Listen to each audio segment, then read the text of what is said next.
Artist movie ప్రమోషన్కి వచ్చాము. అంటే ఎవరొచ్చారు celebrities అని లుక్ వేస్తూ ఉంటే ఒక పోలీస్ ఆఫీసర్ తలుక్కుని కనిపించారు. ఎవరు అని చూస్తే రాంబాబు గారు. అసలు ఇంత హెక్టిక్ షెడ్యూల్లో ఆయన క్రికెట్ ఆడడానికి వచ్చారు. ఏం ఇన్స్పిరేషను, అలాగే యూత్కి ఏం మెసేజ్ ఇస్తారు, ఇంత హెక్టిక్ షెడ్యూల్ ఆయన ఎలా బ్యాలెన్స్ చేస్తున్నారు అంటే పోలీస్ డ్యూటీ అంటే ఎలా ఉంటుంది అందరికీ తెలిసిందే, ప్రతిరోజు మనం చూస్తున్నాము. మరి రాంబాబు గారి మాటల్లోనే తెలుసుకుందాము. రాంబాబు గారు ఎలా ఉన్నారు? హలో అండి, బాగున్నానండి. హెక్టిక్ షెడ్యూల్ అందరికీ తెలిసిందే, ఎలా బ్యాలెన్స్ చేస్తున్నారు? ఇవాళ క్రికెట్ గ్రౌండ్లో ఎలా తలుక్కున మెరిశారు ఏంటి? లేదండి, క్రికెట్ నాకు ప్యాషను. నేను చిన్నప్పటి నుంచి క్రికెటర్ అవ్వాలనుకునేవాడిని, బట్ పోలీస్ ఆఫీసర్ అయ్యాను. దాని మీద సిటీకి వచ్చినాక క్రికెట్ని ప్రొలాంగ్ చేసుకుంటూ రిలాక్సేషన్ నాకు ఇది. నాకు వేరే అలవాట్లు ఏం లేవు కాబట్టి హ్యాపీగా ఇది మంచిగా దీని మీద కాన్సన్ట్రేట్ చేసి ఫిట్నెస్ని కానీ ఇట్లా కాపాడుకోవడానికి ముందుకెళ్తుంటాను. అంటే మీలాంటి పోలీస్ ఆఫీసర్ ఇలాంటి టాలీవుడ్ సెలబ్రిటీల మధ్యలో చూసేసరికి అసలు ఆ డిపార్ట్మెంట్కి డిపార్ట్మెంట్కి సంబంధం ఉండదు, ఏంటి కనెక్షన్? అదేం లేదండి, నాకు అందరూ ఏంటంటే నేను అందరి వాడినిలాగా ఉండాలనుకుంటాను, అందరితో మంచిగా ఉండాలనుకుంటాను. అందులో భాగంగానే సినిమా వాళ్ళు కూడా చాలా మంచి వాళ్ళు ఉన్నారు చాలామంది, వాళ్ళతోటి కూడా నాకు చాలా మంచి రిలేషన్స్ ఉన్నాయి. సో ఇక పోలీస్ డిపార్ట్మెంట్కి వచ్చినప్పటికీ ఈ క్రికెట్ని నేను ఎలా దీన్ని ఆస్వాదిస్తున్నాను, దీన్ని ఎందుకు అంత గట్టిగా నేను గ్రౌండ్ ఎప్పుడు ఆడదామని అనుకుంటానంటే దానికి నాకు రోల్ మోడల్ సివి ఆనంద్ గారు. సారు ఏంటంటే క్రికెట్ ఆడి చచ్చిపోయేంతవరకు క్రికెట్ ఆడదామని ఒకసారి ఎప్పుడో ఒక మాట చెప్పారు. అది నేను సీరియస్గా తీసుకున్నాను, అందుకని చాలా కాలం ఆడదామని అనుకుంటున్నాను.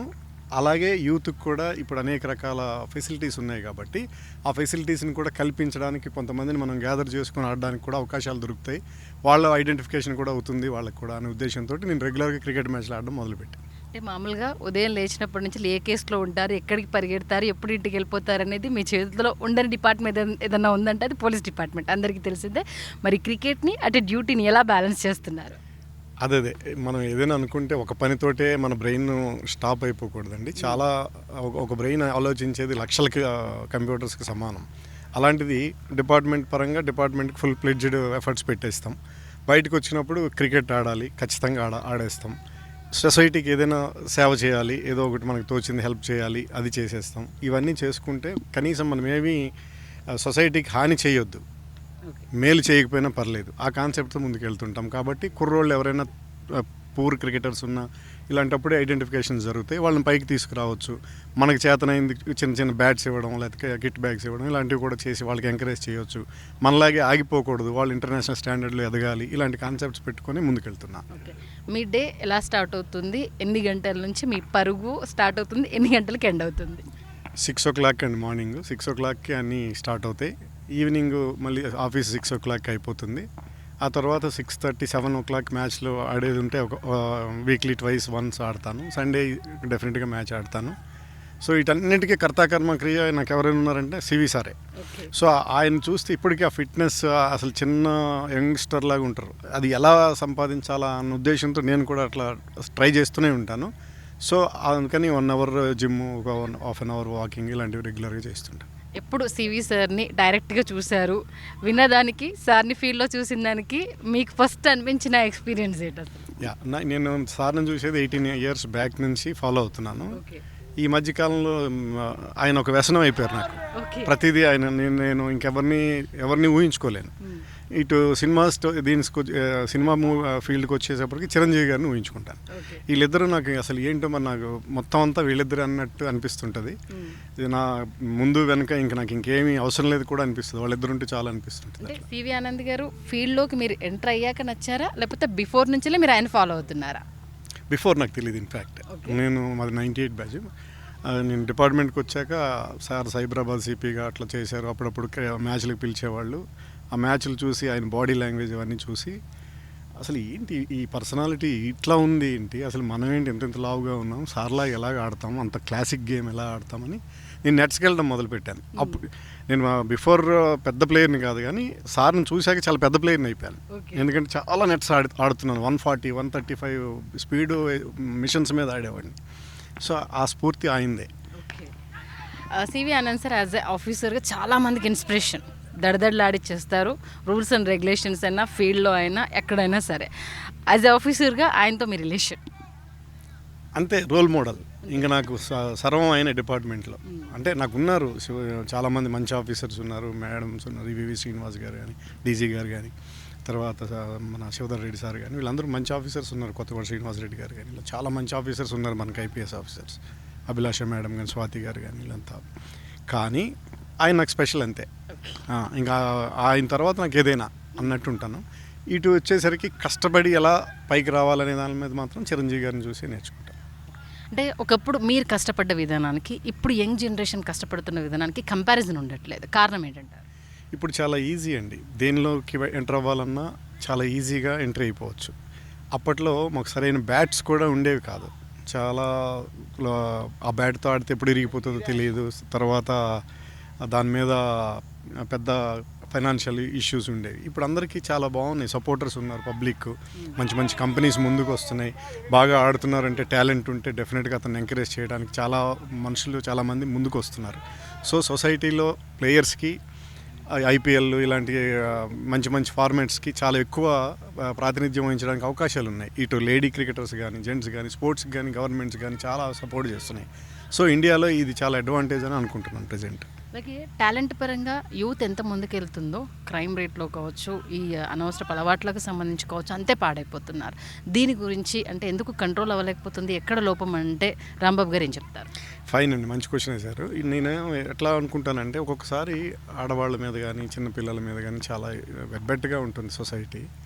నేను అదే చెప్తా వాళ్ళకి, దయచేసి అలాంటి సిచ్యువేషన్స్లో మీరు సొసైటీకి, ఆడవాళ్ళకి కీడు చేయొద్దు. అట్లీస్ట్ మేలు చేయలేకపోయినా పర్లేదు, సొసైటీకి కీడు చేయకుండా మీ పని మీరు చేసుకుంటూ వెళ్ళిపోండి. వాళ్ళు చిన్న పిల్లలు, లేడీస్ చాలా బలం తక్కువ మనకంటే. మనం థ్రెట్ చేస్తే వాళ్ళు ఎక్కడ కాపాడుకుంటారు? సో మనకి మనంగా ఆలోచించి ఆ థ్రెట్ చేయకూడదనే కాన్సెప్ట్తో ముందుకెళ్తే మనం చాలా మేలు చేసిన వాళ్ళం అవుతాం సొసైటీకి. ఇది నా బిగ్ అంబిషన్. ఒకవేళ మాకు రకరకాల రిస్ట్రిక్షన్స్ ఉన్నాయి, కానీ ఒక్కొక్కసారి నేనే టెంప్ట్ అయిపోయి వాళ్ళు ఎందుకు ఇలా చేస్తున్నారు, వీళ్ళు మనుషుల పశువుల అనే అంత కోపం వచ్చేస్తుంటుంది. కంట్రోల్ చేసుకోవాల్సిన పరిస్థితులు, కొన్ని రిస్ట్రిక్షన్స్ ఉన్నాయి కాబట్టి అలాంటి విషయాల్లో నేను చాలా ఆచితూచి మాట్లాడాల్సి వస్తుంది, కానీ అవి జీర్ణించుకోలేనివి.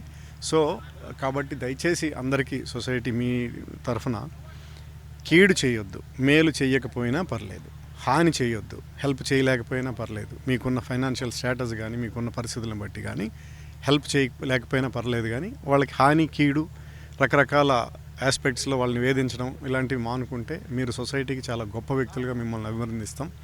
అది మీరు పాటించాలని కోరుకుంటున్నాం మీ తరఫున.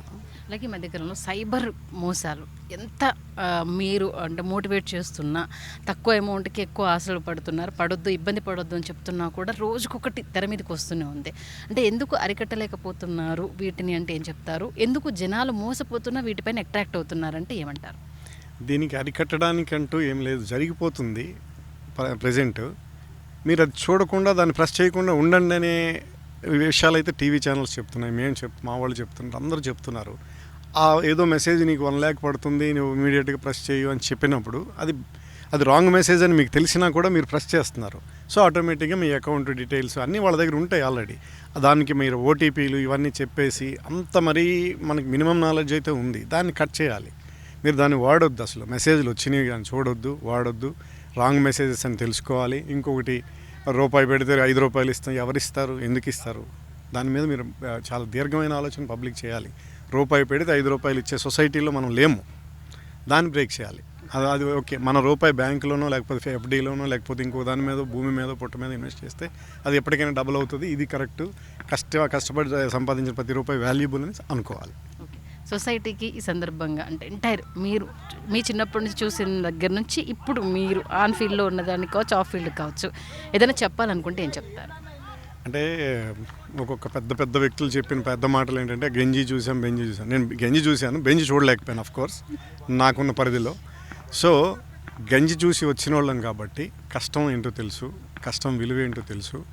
సో మీరు కష్టపడడానికి అంత పెద్ద కష్టం అయితే ఈ రోజుల్లో లేదు. సో ఈజీ వేస్లో సంపాదించుకునే పరిస్థితులు ఉన్నాయి, చదువుకొని జాబులు కొట్టే పరిస్థితులు ఉన్నాయి. ఇవన్నీ ఎప్పటికప్పుడు గవర్నమెంట్ రెక్టిఫికేషన్ చేస్తుంది, వాటి మీద నోటిఫికేషన్స్ ఇస్తున్నారు. కంటిన్యూగా చదివి ఆ చదవడం అనేది మానేయకుండా ఇదర్ గ్రూప్స్ నుంచి చిన్న ఉద్యోగాల నుంచి పెద్ద ఉద్యోగాల వరకు చాలా కాంపిటేటివ్ దీనిలో ఉన్నాం కాబట్టి అవన్నీ ఫాలో అవుతూ ప్రైవేట్ ఉద్యోగాల దగ్గర నుంచి చాలా ఆస్పెక్ట్స్లో మన గవర్నమెంట్స్ చాలా సపోర్ట్ చేస్తున్నాయి. వాటి మీద కాన్సన్ట్రేట్ చేసి ఆ నెలకు వచ్చే 40,000 50,000 జీతం ఏదైతే ఉంటుందో మినిమం నేను చెప్తుంది, దాన్ని ఎకనామికల్ ప్లాన్స్ చేసుకొని చక్కగా ముందుకు తీసుకెళ్ళి భార్య పిల్లల్ని చక్కగా చూసుకునే పరిస్థితి ఉంటే ఏ సమస్యలు ఉండవు, ఏ కుటుంబాలకి ప్రాబ్లమ్స్ అనేవి రావు అనేది నా ఉద్దేశం. వన్ లాస్ట్ క్వశ్చన్ సార్, ప్రేమకు సంబంధించి ఈ మధ్య అమ్మాయిలు అబ్బాయిలు ఇద్దరూ అలానే ఉన్నారు, ఏ ఒక్కరిని బ్లేమ్ చేయడానికి లేదు. బట్ అలాంటి ఇన్సిడెంట్స్ అంటే అఘాయిత్యాలు, ఇటు అమ్మాయిలు కొన్ని సందర్భాల్లో క్రూయల్గా మారుతున్నారు, మోర్ దెన్ అబ్బాయిలు కూడా అలానే ఉంటున్నారు. వీటికి సంబంధించి అంటే తల్లిదండ్రులకు ఏదైనా చెప్పాలనుకున్నా ఆ ప్రేమకు సంబంధించి మీరు డెఫినేషన్ ఏం చెప్తారు? ప్రేమ అంటే వాటిని అరికట్టడానికి ఎక్కడ స్టార్ట్ పాయింట్ అవ్వాలని మీరు అనుకుంటున్నారు? ఇప్పుడు ప్రేమకి దానికి ఎవరము మనం ప్రేమ అంటే మీ దృష్టిలో ప్రేమ అంటే డెఫినేషన్ ఏంటి ఫస్ట్? అంటే ఎకనామికల్గా అన్నీ చూసుకోవాలండి. లవ్ చేసేటప్పుడు ఒక పేదోళ్ళు అంటారు, ఒక పెద్దోళ్ళు అంటారు, ఇవి రకాలు కాదు. బట్ చేసేవాళ్ళు ఆ అమ్మాయిని పెంచి పోషించగలమా లేదా అనే కాన్సెప్ట్లో ముందుకెళ్తే అది సరిపోతుంది. రెండోది, చేసిన తర్వాత కొంతమంది డిస్టర్బెన్సెస్ ఏంటి, నువ్వు డబ్బులు తీసుకురా, ఇవి తీసుకురా, అవి తీసుకురా అని వాళ్ళని టార్చర్ చేయడం, ఇవన్నీ లేకుండా ముందే అసలు ఏంటి క్యారెక్టర్ ఏంటి, మనుషులు ఏంటి, క్యారెక్టర్ అసాసినేషన్ చేసుకొని ముందుకెళ్తే ఇబ్బందులు రావని నేను అనుకుంటున్నా. బట్ దీనికి నేను సరైన ఇది చెప్పలేను ఉన్న పరిస్థితులు, లిమిటెడ్ ఆస్పెక్ట్స్లో. కాబట్టి పేరెంట్స్ కూడా కేరింగ్ తీసుకోవడం అవసరం. ఇండివిజువాలిటీకి బ్రేక్ చేయడం, అప్పుడప్పుడు ఫ్యామిలీ పిల్లలతో డిస్కషన్ చేయడం, ఇవి ఏంటమ్మా ఏమో జరుగుతుంది, పిల్లలకి స్కూల్ నుంచి కానీ కాలేజీ నుంచి కానీ బయట ఎంప్లాయ్మెంట్ నుంచి కానీ వచ్చినప్పుడు వాళ్ళతో డిస్కషన్ చేసి వాళ్ళకి ఏమైనా సమస్య ఆ రోజు వచ్చిందా, లేకపోతే ఎవరైనా ఇలా అంటున్నారా అలా అంటున్నారా, ఆ డిస్కషన్స్ ఫ్రెండ్లీ అట్మాస్ఫియర్ క్రియేట్ చేస్తే మాత్రం వాళ్ళు చెప్పగలిగితే ఏ ఇన్సిడెంట్స్ జరగకుండా అది మంచా చెడా అనే ఆలోచన సీనియర్స్కి ఉంటుంది.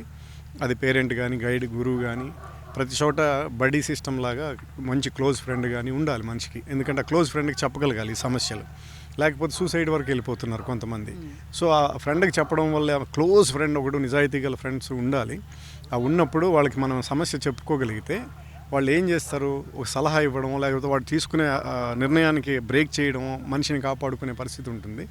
సో ప్రేమలు చేయొచ్చేమో కానీ చావే పరిష్కారం కాకుండా చూసుకునే బాధ్యత మాత్రం మనం వ్యక్తిగతంగా ఉంటుంది. మనం చనిపోయినాక ఇంకేముంటుంది, ప్రేమ ఏముండదు, ఎవరు పట్టించుకోరు, మూడో రోజే మర్చిపోతారంతా. కాబట్టి బతికించాలంటే న్యూసెన్స్గా ఆ ప్రేమను క్రియేట్ చేసుకోకుండా సాఫీగా వెళ్ళిపోతే మంచిదని. Thank you sir. Thank you. Political గ్రౌండ్లో ఎలా రఫ్ ఆడిస్తారో అందరూ చూశారు. ఈయన నాకు తెలిసి ఈ గెటప్లో అయితే ఎవరు చూసి ఉండకపోవచ్చు. మనకి ఇక్కడ స్టేడియంలో దొరికారు, బాలరాజు గారు తెలుసు. ఒక్కసారి ఆయన క్రికెట్ గెటప్లో ఎలా ఉన్నారు ఒక్కసారి ఒక లుక్ వేసుకోండి. అసలు ఈ పొజిషన్లో అయితే నేను చూస్తానని అనుకోలేదు. ఎందుకంటే మాటలు తూటాలు పేలుస్తూ అవతల వాళ్ళని రఫ్ ఆడించిన వ్యక్తి. మరి బ్యాట్ తోటి ఏం చెప్పాలనుకుంటున్నారో చూద్దాము. బాలరాజు గారు ఏ యాంగిల్ కూడా ఉందంటారా మీలో? వాస్తవంగా నేను పాలిటిక్స్ రావడంలో కానీ సమాజంలో యాక్టివ్గా ఉత్సాహంగా ఉండడానికి కానీ ఏకైక కారణం స్పోర్ట్స్. నేను బ్రతికున్నంత వరకు స్పోర్ట్స్లో క్రీడా మైదానంలో కనిపిస్తూనే ఉంటా. మీరు ఎట్లయితే రాజకీయ రంగంలో మనం చూస్తూ ఉంటారో భవిష్యత్తులో క్రీడా రంగంలో కూడా నన్ను చూస్తూనే ఉంటారు. మీ పొలిటికల్ ఇంటర్వ్యూలో ఎక్కడ ఈ పార్ట్ గురించి రివీల్ చేయలేదు, ఎందుకని మరి? మీ 360 ఛానల్ ద్వారా చెప్పలేకపోయి ఉండొచ్చు, కానీ ప్రతి మెసేజ్లో నేను స్పోర్ట్స్ని ఇంక్లూడ్ చేస్తే మాట్లాడతా. నేను ఇంటర్వ్యూ చేసినప్పుడు అయితే నాకు చెప్పలేదు సార్, అందుకనే పర్టికులర్గా అడుగుతున్నాను. తప్పకుండా భవిష్యత్తులో మీరు ఈ స్పోర్ట్స్ ప్రస్తావన లేకుండా నా పేరు తీయరు అనేది నేను నమ్ముతా ఉన్నా. ఓకే, ఇప్పుడు మన క్రికెట్కి సంబంధించి అయితే ఇప్పుడు 2 తెలుగు రాష్ట్రాల నుంచి కూడా మన ప్లేయర్స్ వెళ్తున్నారు. ఇంకా ఎలాంటి డెవలప్మెంట్ రావాలనుకుంటున్నారు? ఏది వస్తే ఇంకా టాలెంట్ ఉన్న పర్సన్స్ని వెలుగులోకి తీసుకురావచ్చు అంటారు? బేసికల్గా మంచి క్రీడాకారులు రావాలంటే నా భావన, ఏదో నేను స్వార్థంతో మాట్లాడడం కాదు, రూరల్ ఏరియా నుంచి పికప్ చేయాల్సినటువంటి అవసరం ఉంది. నిజంగా గ్రాస్ రూట్ లెవెల్కు ఎట్లయితే మా రాజకీయ రంగంలో గ్రాస్ రూట్ లెవెల్ నుంచి వచ్చినటువంటి వాళ్ళు గొప్ప నాయకుడిగా ఎదుగుతారో అదే పద్ధతిలో క్రీడారంగంలో వారికి ఉన్నటువంటి తక్కువ వసతులతోన అద్భుతమైనటువంటి పర్ఫార్మెన్స్ ఇస్తూ కసితో వాళ్ళు ముందుకు రావడం జరుగుతుంది. ఎవరికైతే నిజంగా లగ్జరీస్ ఉంటాయో వాళ్ళు ఏ రంగంలోనైనా రాణించడం అనేది సాధ్యపడదు. కాబట్టి నేను ఇవ్వదలుచుకున్న సందేశం అయితే మాత్రం భవిష్యత్తులో రాష్ట్రానికి కానీ దేశానికి కానీ మనం మంచి క్రీడాకారులను ఇవ్వాలంటే మాత్రం అర్బన్ ఏరియాను నెగ్లెక్ట్ చేయొద్దు, రూరల్ ఏరియాను కూడా నెగ్లెక్ట్ చేయొద్దు. ప్రత్యేకించి రూరల్ ఏరియా పైన ఫోకస్ పెట్టినట్టయితే ఈ డీసెంట్రలైజేషన్ ఆఫ్ డెవలప్మెంట్ ఎట్లయితే అనుకుంటామో క్రీడల్లో కూడా ఇటువంటి ఆనవాయితీ రావాలని మాత్రం కోరుకుంటా ఉన్నాం. ఓకే, మీ ఫేవరెట్ క్రికెటర్? సచిన్. ఓకే, ఇప్పటివరకు మీ హైయెస్ట్ స్కోర్? 108. 108. ఏ ఇయర్లో, ఏ ఏజ్లో? 6 months బ్యాక్ 6 months బ్యాక్ అంటే రీసెంట్గానే. బట్ అంటే ఈ లెక్క ప్రకారం మీరు మీడియాకి ఎంత దూరంగా ఉంటారనడానికి ఇది బెస్ట్ ఎగ్జాంపుల్. ఇందాక మా మీద నిందలేశారు, నేను మీడియాకి కనిపించట్లేదంటే లేదు మీరే గుర్తించలేదని అన్నారు. ఆయన 108 చేశారంటే ఎక్కడ మనకి ఇది ఫోకస్ అవ్వలేదు. కాబట్టి మీరు ఎంత దూరంగా ఉన్నారో దీన్ని బట్టి అర్థం చేసుకోవాలి. సాధారణంగా ఇప్పుడు క్రీడా రంగంలో పోటీతత్వం ఎంత పెరిగిపోయిందంటే నిజమైనటువంటి బెస్ట్ ప్లేయర్స్ని కూడా వెలికి తీయలేనటువంటి పరిస్థితి, మీడియా ప్రొజెక్ట్ చేయలేనటువంటి పరిస్థితి. దాంట్లో మేమెంత మామూలుగా మీద హాబీ కోసం ఆడడం తప్ప ఎప్పుడు మమ్మల్ని ఆడిపోసుకోవడమే కానీ గ్రౌండ్ లెవెల్లో అధికారులు పనిచేయట్లేదండి, చూపించట్లేదండి, వాళ్ళు సెలక్షన్ రాంగ్ అండి, ఇది మాత్రం ఒప్పుకోకండి. See if it is the case I dare to blame entire system. మన రాష్ట్రంలోనే కానీ రాష్ట్రంలోనే కాదు కేంద్ర ప్రభుత్వాల దృష్టికి కూడా క్రీడలను ప్రోత్సహించే విధంగా పాలసీస్ రావాలి. నిధుల కేటాయింపులో కానీ ఎక్కడ నిర్లక్ష్యం జరగడానికి వీల్లేదు. నిజంగా దేశానికి పేరు రావాలంటే ప్రోత్సహించాల్సింది క్రీడారంగాన్ని, టూరిజంను, కొన్ని హెల్త్, ఎడ్యుకేషన్ పైన ఫోకస్ దృష్టి కేంద్రీకరించి అగ్రికల్చర్ను కూడా ప్రమోట్ చేస్తూ ఉన్నాం. కాబట్టి ఈరోజు ఇతర దేశాల్లో స్థిరపడ్డటువంటి వాళ్ళు కూడా ఆర్గానిక్ ఫార్మింగ్ పైన దృష్టి పెట్టి ఈరోజు ప్రజల అవసరాలను కూడా తిరిగి కొందరేమో కన్సర్న్తోనూ కూడా వ్యవసాయ రంగాన్ని ఎంచుకుంటా ఉన్నారు. ఆ రకంగా ప్రభుత్వాల దృష్టి ప్రత్యేకించి ఈరోజు నాకు తెలిసి, నేను ఎవరినో తక్కువ అంచనా వేయడం కాదు, భారత ప్రధాని నరేంద్ర మోడీ గారిని కూడా కొన్ని దేశాలు గుర్తించకపోవచ్చు, కానీ క్రీడాకారులను ప్రపంచమంతా కూడా గుర్తిస్తుంది. అంటే ఆ క్రీడాకారుని ద్వారా దేశ ఖ్యాతి, దేశ పేరు కూడా విస్తృతంగా ప్రచారం జరుగుతుంది. తద్వారా దేశ అభివృద్ధి కూడా దోహదపడుతుంది. ఓకే, ఇప్పుడున్న యంగ్ జనరేషన్కి ఏమైనా చెప్పాలంటే ఏం చెప్తారు? నేను అనుకుంటా ఉన్నా ట్రైలర్ చూడాలి, మన ఆర్టిస్ట్ మూవీ చూడాలని భావిస్తూ ఉన్నా. ట్రైలర్ చూసిన తర్వాత అక్కడ యువత అవలంబించాల్సినటువంటి పద్ధతుల విషయంలో ఒక మంచి సందేశం ఇచ్చే విధంగా అయితే ఈరోజు ప్రొడ్యూసర్గా ఉన్నటువంటి జేమ్స్ గారు, రతన్ రిషి గారు డైరెక్టర్, వారి ప్రయత్నం అయితే మాత్రం యువతను పెడదారిన పట్టకుండా ఒక సందేశం ఇచ్చే విధంగా ప్రయత్నం చేసినట్టుగా అనిపిస్తూ ఉంది. మద్యానికి దూరం ఉండండి, చదువులకు దగ్గర కండి, తల్లిదండ్రుల పట్ల ప్రేమ అనురాగాలు, బాధ్యత కలిగి ఉండండి, సమాజం పట్ల బాధ్యత కలిగి ఉండండి. అన్నింటికంటే తమ శరీరానికి గౌరవం ఇవ్వడం నేర్చుకోండి. శరీరాన్ని మీరు ఎంతైతే కాపాడుకుంటారో, ఎంతైతే ఆరోగ్యంగా ఉంటారో, మీరు భారత నిర్మాణంలో కూడా మంచి భారతదేశ నిర్మాణంలో మీరు పాత్రలు అయినట్టుగా నేను భావిస్తాను. ప్రతి ఒక్కరు కూడా ఫిట్నెస్ పైన దృష్టి కేంద్రీకరించాలని భావిస్తాను.